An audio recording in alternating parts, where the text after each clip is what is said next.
All right, let's talk about coding, but probably not in the way you're used to thinking about it. Today, we're diving into a guide that was literally remixed to make programming make sense for everybody. So let's just start with this idea. What if you could give your computer a to-do list? Seriously, all the boring, repetitive tasks you hate doing, what if you could just hand them over and have the computer do them? Instantly, perfectly, every single time. At its heart, that's really all programming is. It's just giving your computer a set of instructions. To do that, though, you kind of have to stop thinking of your computer as just a tool and start thinking of it as a partner. A really powerful, super fast, but very literal-minded partner.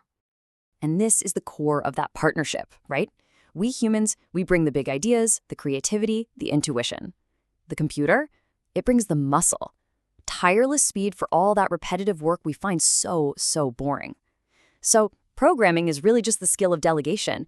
It's about freeing yourself up to focus on what you actually do best.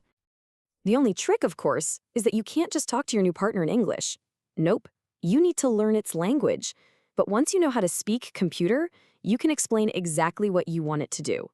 And that? Well, that's where our guide for this journey comes into play. Our guide on this adventure is a book called Python for Everybody by Dr. Charles R. Severance. And believe it or not, its origin story is just as important as what's inside. So instead of writing a brand new book from page one, Dr. Severance took an existing open source book and remixed it, kind of like a DJ remixes a song. He adapted it, he changed the focus a little bit, and then he released it back out into the world for everyone. This whole spirit of collaboration, of building on the work of others, that's the absolute heart of the programming world. And this is a really key distinction. This book is not trying to create an army of professional software engineers. Its goal is to teach informatics, which is just a fancy word for the art of using code to solve problems with data. It's for students, researchers, journalists. Really, it's for anyone who wants to be more productive with information. And this right here brilliantly illustrates that whole philosophy. The license was intentionally changed to the more modern Creative Commons license. Why? To make it even easier for the next person to come along and remix and reuse this material. It's all about openness and sharing knowledge. Okay, so how do we actually start talking to our computer partner? Well, it turns out that every single program, and I mean everything, from the simplest script to the most complex operating system, is built from just a few basic ideas. It all boils down to just 5 things: getting some input from the world, producing some output, doing things in a sequence, making choices with if this then that, and repetition, just doing things over and over. That's it.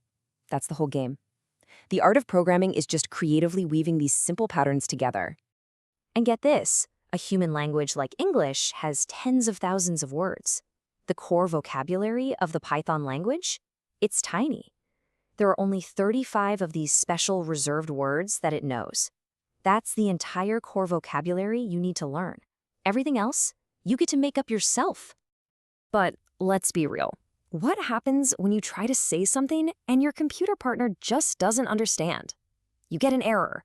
And for a lot of beginners, this is the absolute scariest part. You'll see these messages like syntax error. It looks so harsh, so impersonal, so final.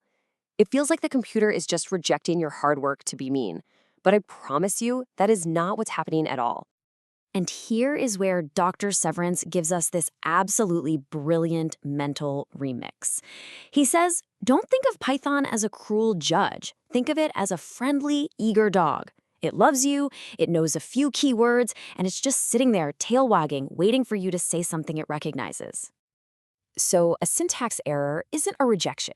It's just the dog tilting its head and wagging its tail, basically saying, you seem to say something, but I didn't quite get it, but please keep talking to me. I want to understand.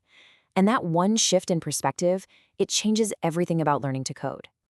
So when you combine these simple building blocks with this friendly conversational mindset, you move from being just a user of software to someone who creates it. You basically gain a kind of superpower.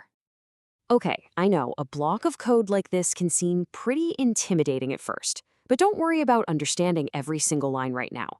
What really matters is the incredible task it can accomplish. This little program can read any text file you throw at it, a book, an article, millions of pages of documents, and it can instantly tell you which word appears most often. Just think about that. It automates a task that would be incredibly tedious and time-consuming for any human to do. And this is where it all clicks. You feed the program a simple sentence, and boom, it instantly finds the most common word. A person would have to scan and tally and keep track. It's a pain. The program just gives you the answer. Now imagine pointing that power at an entire library. That's what you're unlocking. So you see, learning to code isn't really about becoming a computer scientist. It's about learning a new language so you can partner with your computer, delegate the boring stuff, and solve your own data problems. The only question left is, what problem will you solve first?